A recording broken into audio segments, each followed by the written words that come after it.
पिछले 25-30 सालों में जब से लालू जी का राज आया तो समाज और सरकार दोनों के प्राथमिकता में शिक्षा बिल्कुल है ही नहीं। सरकारों ने भी न शिक्षा पर ध्यान दिया और धीरे धीरे समाज के प्राथमिकताओं से भी शिक्षा हट गया। आज समाज के लिए मैं बार बार इस बात पर जोर देता हूं, ऐसा नहीं है। कई लोग बताते हैं कि बिहार में शिक्षा की स्थिति इसलिए खराब है क्योंकि स्कूल में खिचड़ी बंट रहा है। मैं उनको बताता हूं, भाई स्कूल में खिचड़ी सिर्फ 6th क्लास तक बंट रहा है, 6वीं क्लास के ऊपर की क्लास में पढ़ाई क्यों नहीं हो रही है। फिर कुछ लोग बताएंगे कि यहाँ पर नियोजित शिक्षक हैं, शिक्षकों की गुणवत्ता खराब है इसलिए शिक्षा व्यवस्था खराब है। मेरा उनको सवाल है कि ये बताओ पटना साइंस कॉलेज और पटना कॉलेज में क्यों पढ़ाई नहीं हो रही है?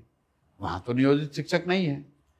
कहीं ना कहीं गहराई में आप देखेंगे तो आपको पता चलेगा कि पिछले 25-30 सालों में बिहार में समता मूलक शिक्षा नीति बनाने के नाम पर, सामाजिक न्याय के नाम पर जो शिक्षा व्यवस्था बनाने की कोशिश की गई, इसमें शिक्षा और उसकी गुणवत्ता की कोई महत्ता नहीं है। सिर्फ स्कूल के नाम पर हर जगह बिल्डिंग बना दिए गए। नतीजा ये हुआ कि जहां बिल्डिंग है वहां शिक्षक नहीं है, जहां शिक्षक है वहां बिल्डिंग नहीं है, जहां दोनों है वहां बच्चे और पढ़ाई नहीं है।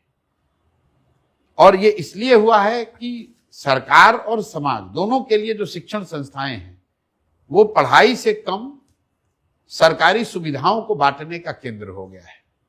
तो अगर किसी गांव में किसी विद्यालय में पढ़ाई नहीं हो रही है तो लोग शिकायत नहीं कर रहे हैं, लेकिन उसी विद्यालय से अगर साइकिल का पैसा नहीं मिल रहा है तो लोग आकर कह रहे हैं कि हेडमास्टर साइकिल का पैसा नहीं दे रहा है।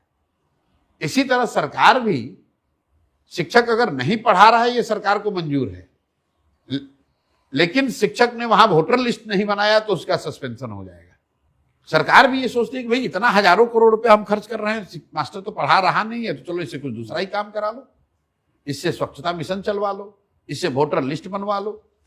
उन्हीं विद्यालयों में वही शिक्षक जब चुनाव होता है तो काम करते पाए जाते हैं। उन्हीं शिक्षकों को जब पढ़ाई कराना होता है, जब क्लास लेना होता है तो नदारत पाए जाते हैं।